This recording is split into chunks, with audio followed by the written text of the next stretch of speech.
Welcome to the Harpum, what do I want to call it? Mad Science Laboratory. There you go. I haven't posted a video for a while. I thought I'd update you on what we're up to. As you can see, I have two 3D printers running at the same time. Now, this one you're looking at right now is about 5 years old. That one's actually about 10 years old. I bought this about 5 years old after buying the other one and not being able to ever get it to really truly print anything. Worked with it for a while, and was starting to get good prints, and then all of a sudden the hot end on it melted. The aluminum block that looked something like this, but anyway, it melted. Finally, I got frustrated, set it aside, and didn't get back to it. And then this one I bought 10 years ago, put it together. Both of them were kits. Put it together, and I could never get this thing to print with any accuracy. So about 2 months ago, my son Brad said, "Hey Dad, let's get these things going." They were in the basement over in our one office, and he wanted to work on it, so we drug them out, and I got this one going first. Turns out on this control board here, there's a MOSFET transistor that acts as a switch, and it burned out. And when it burns out, it goes to just plain on, and that's why it burned the heater, the hot end up, the aluminum block. So we'd replace the parts on that. I'd actually burned up one of these Melzy boards before. They're kind of touchy. So I still had that one. I took off a MOSFET from it, resoldered it on this, and we put some heat sinks on it to try to keep those from burning up, and so far so good. We've been okay. The other thing is I went to new firmware and new software on it. I went to RepRapPro firmware, and I also bought a license to Simplify 3D or 3D Simplify, I can't remember which, and worked with that for a few weeks and got it working, and have been playing around with it since. Most of the stuff I've been doing since I got it working is upgrading this unit. Now, everything that you see here in blue, plus those black levers there, and the feet down there, are new upgrades. The original x-axis used the old round bearings.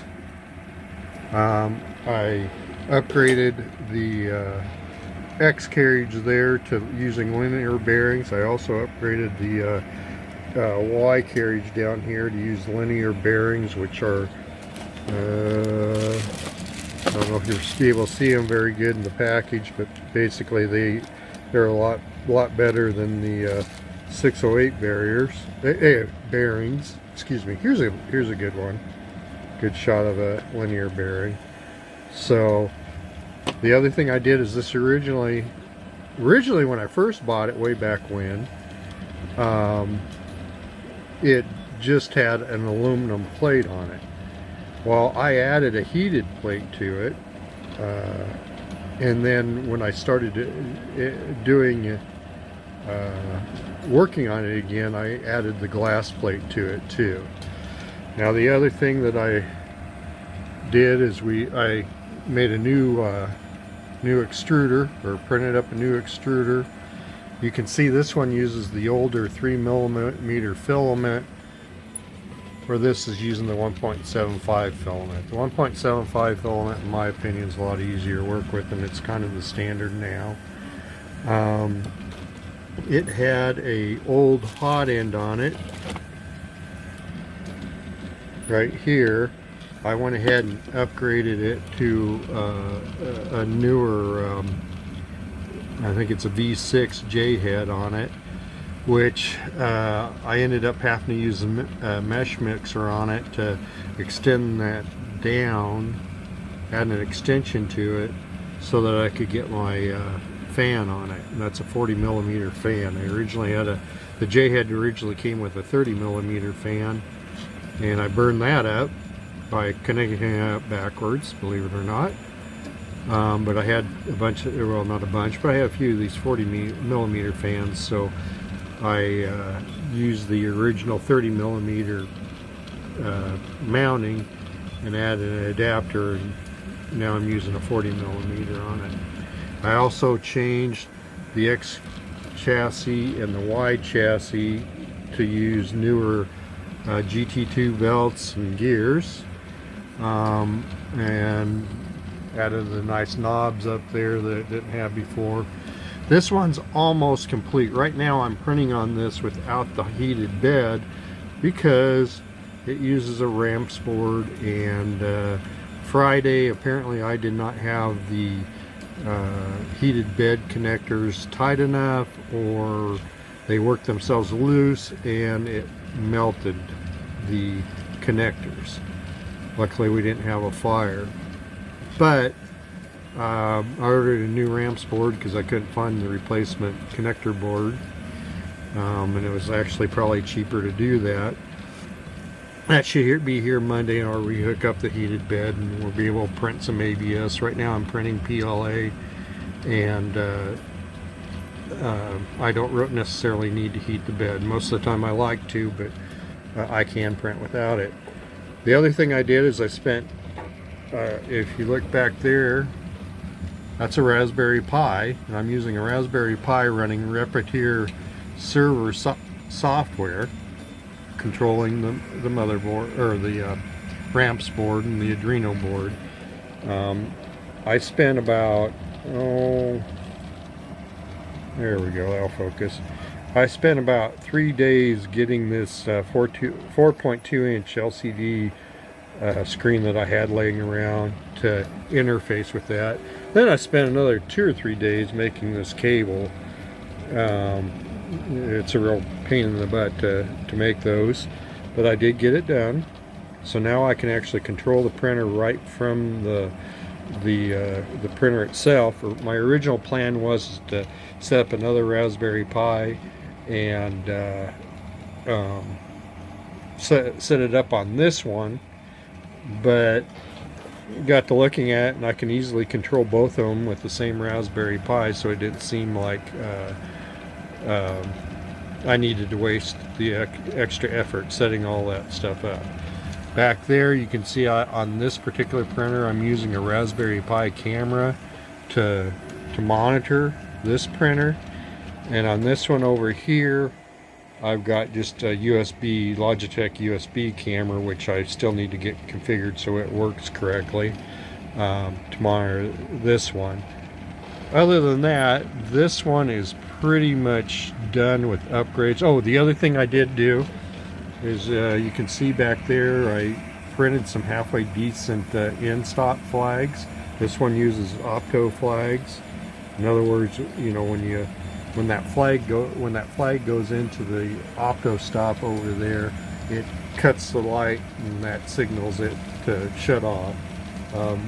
The original one, this is how I don't want to say how crude they were when I first built this from a kit. Of course, the company that built it is no longer in business, and in fact, the company that built that went out, quit making them too.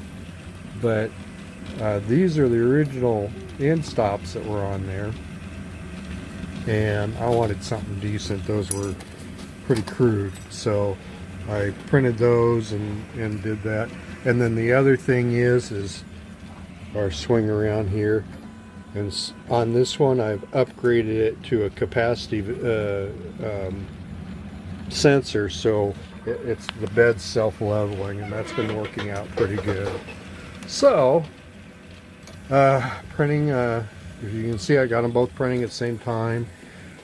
After I get the heated bed fixed on this one, I'm pretty sure I've got it dialed in pretty good right now. I am going to upgrade this one. There was a follow. This is a RepRapPro Mendel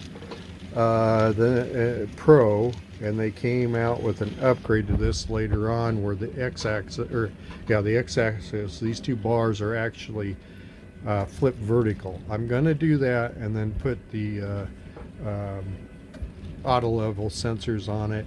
And part of the reason I'm doing that is in working on this, you can kind of see it, but that's crooked in there. In working on this, I messed up a nozzle on it.